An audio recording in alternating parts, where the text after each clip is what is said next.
आपके साथ कृष्णा और हमारे साथ समाजवादी पार्टी के वरिष्ठ नेता पूर्व उत्तर प्रदेश सरकार में कैबिनेट मंत्री चंद्रदेव राम यादव करेली जी हमारे साथ मौजूद हैं।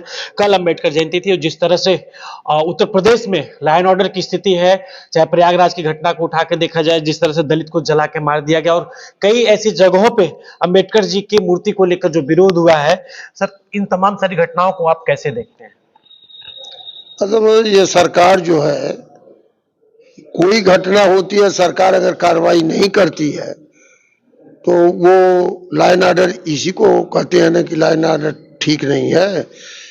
जैसे इलाहाबाद का ले लीजिए, अभी देश आजाद हुए इतना दिन हो गया, अभी ये सामंती विचारधारा के लोग अगर किसी के काम कहने पर अगर उसके पास भी तमाम काम रहे होंगे, अगर वो बोझा ढोने नहीं गया तो वो एक दलित समझ करके, एक कमजोर समझ करके और उसको जिंदा जला दिया गया।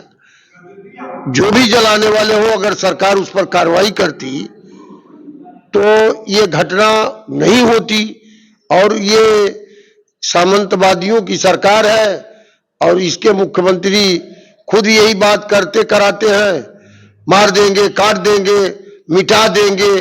तो इससे लोगों का उत्साह बढ़ा है, तो वो सरकार जब ये गरीब मिल करके हटा देंगे तब ये शांत हो जाएगी। राम जी लाल सुमन जिस तरह से राज्यसभा में एक इतिहास को लेकर उन्होंने कहते हैं, उसके बाद करड़ी सेना जिस तरह से अब 12 तारीख को देखे होंगे आगरा में जिस तरह से तलवारें लहराई गई और अखिलेश यादव को भी गोली मारने की धमकी दी गई। ऐसा है, राष्ट्रीय अध्यक्ष जी ने तमाम बातें बता दिया कि ये गोली मारने का काम इनका आज से नहीं, शुरू से है। जब जो गांधी जी को गोली मारी जा सकती है, यही लोगों ने गांधी जी को मरवा दिया था, तो वो मारने के लिए ये अपनी बात कह देते, अपनी इच्छा कह देते हैं। अगर कोई आदमी मोबाइल पर कोई बात कह दे जोगी के और मोदी के या किसी को, तो उसके ऊपर केस हो जाती है, वो जेल चला जाता है। और वो इतने बड़े नेता जो आज के डेट में पूरे देश के नेता राष्ट्रीय अध्यक्ष माननीय अखिलेश यादव हैं, उनको इस तरह की बात किया, कार्रवाई कुछ नहीं हुई। तो ये तो सरकार को कार्रवाई करना चाहिए। नहीं कर रही है सरकार तो जनता इसका बदला ले लेगी 27 में। मंत्री जी, आप बहुत सीनियर लीडर हैं, आप दिल्ली की मुख्यमंत्री रेखा गुप्ता, आप जिस संवैधानिक पद पे बैठी हैं, एक न्यूज़ 24 के इंटरव्यू के दौरान जब रैपिड फायर राउंड चल रहा था उसमें पूछा गया, कई लोग का नाम लिया गया, उन्होंने सबके लिए जिस भाषा का प्रयोग किया, लेकिन जब वही समाजवादी पार्टी के राष्ट्रीय अध्यक्ष अखिलेश यादव का नाम माना गुप्ता लेते हैं तो अखिलेश यादव बोलते तो टोटी चोर बोलते हैं। कैसे? ऐसा है, रेखा गुप्ता जब मुख्यमंत्री बनी, हम लोग तो, अब चूंकि दिल्ली का मामला है, इसके पहले तो हम लोग यही जानते थे कि ये गाली गलौच वाली नेता है, और उसका मुख्यमंत्री बनते ये बात आ ही गई। इस मुख्यमंत्री को ये पता नहीं है कि किस पर टिप्पणी कर रहे हैं और किस पर अभद्र बात कर रहे हैं। जो देश के लोग, बच्चों को शिक्षा, उस पर कहीं कोई इस तरह का भेदभाव नहीं था। राष्ट्रीय अध्यक्ष जी ने आज की नई शिक्षा व्यवस्था का बच्चों को नई शिक्षा व्यवस्था के तहत लैस करने के लिए इतना लोगों को कंप्यूटर बांटा, सहयोग करते हैं तमाम गरीब बच्चों को आईएएस और एमबीबीएस और डॉक्टर बनाने के लिए, और उनको हर तरह की मदद करके पढ़ने लिखने की बात करते हैं। अब इनको मने शर्म रहना चाहिए कि इतना बड़ा नेता और इस विचार का जो घटना अब हमारे आजमगढ़ में घटना हुई, राष्ट्रीय अध्यक्ष जी ने उस पीड़ित परिवार को मैंने 1 लाख रुपया भेजने का काम किया। हम लोग संघर्ष कर रहे हैं कि उसको न्याय मिल जाए। इतना दिन हुआ, अभी तक उसको न्याय नहीं मिला, जबकि लोकसभा में बात गई और यहाँ जिले पर इतनी बात हुई।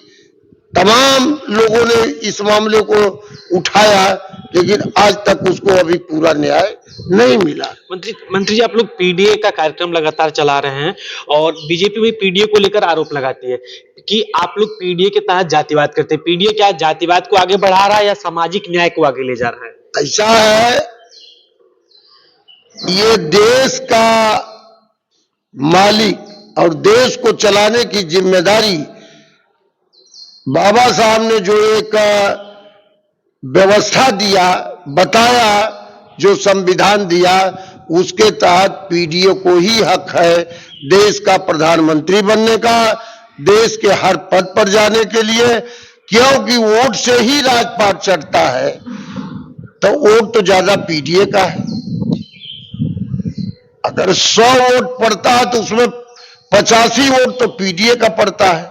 ये दलित, माइनॉरिटी और पिछड़े वर्ग का वोट 85 है 100 में, और बड़े लोगों का वोट जो है वो 15 है। तो इनका हक तो ये पीडीए को देने का हक है, मांगना चाहिए 15 वालों को, ये हमको हक 15% दे दिया जाए।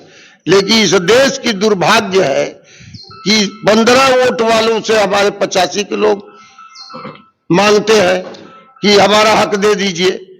अब पीडीए समझ गया, बाबा साहब ने जो संविधान में व्यवस्था किया उसको जान गया। जब पीडीए के साथ अन्याय, अत्याचार, उनके बच्चों का हक न मिलना, पढ़ाई में उनकी व्यवस्था न होना, हर तरह से क्रश करने की बात जब बीजेपी करने लगी, तब पीडीए समझ गया और राष्ट्रीय अध्यक्ष जी ने इस पीडीए की मदद करने के लिए वो धरती पर आ गए हैं और पीडीए की मदद कर रहे हैं।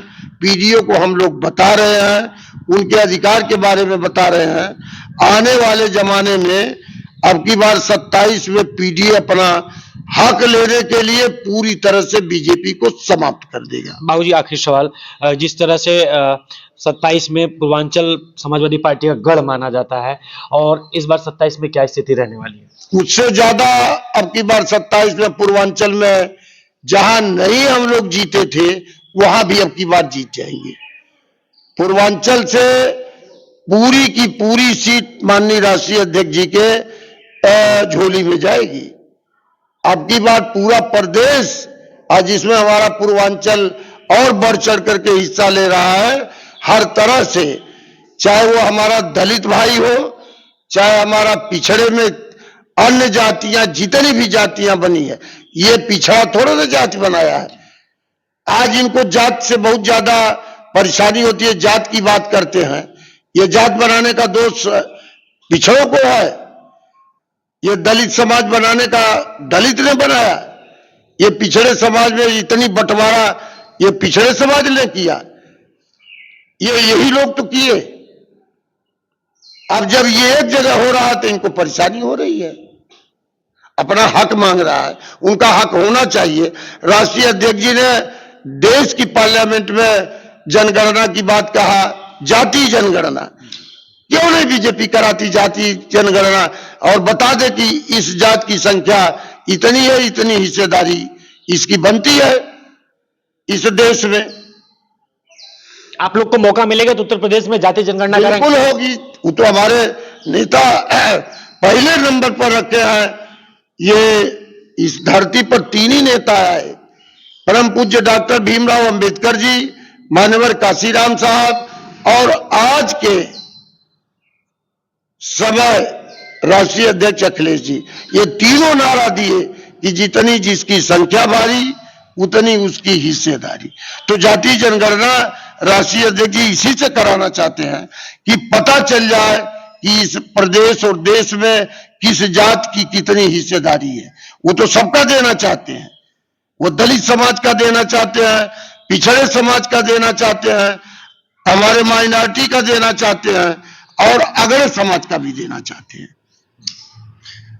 बहुत बहुत धन्यवाद। हमारे साथ आजमगढ़ से चंद्रदेव राम यादव करेली जी, उत्तर प्रदेश सरकार में मंत्री भी रहे। आपने सुना कितनी बेबाकी से अपनी बातों को रखे, और 2027 में समाजवादी पार्टी की सरकार बनेगी तो जाति जनगणना सबसे पहला जो मुद्दा होगा, और पीडीए समाज इस समय एकजुट है, और पीडीए समाज ही 2027 में समाजवादी पार्टी की सरकार बनाएगा।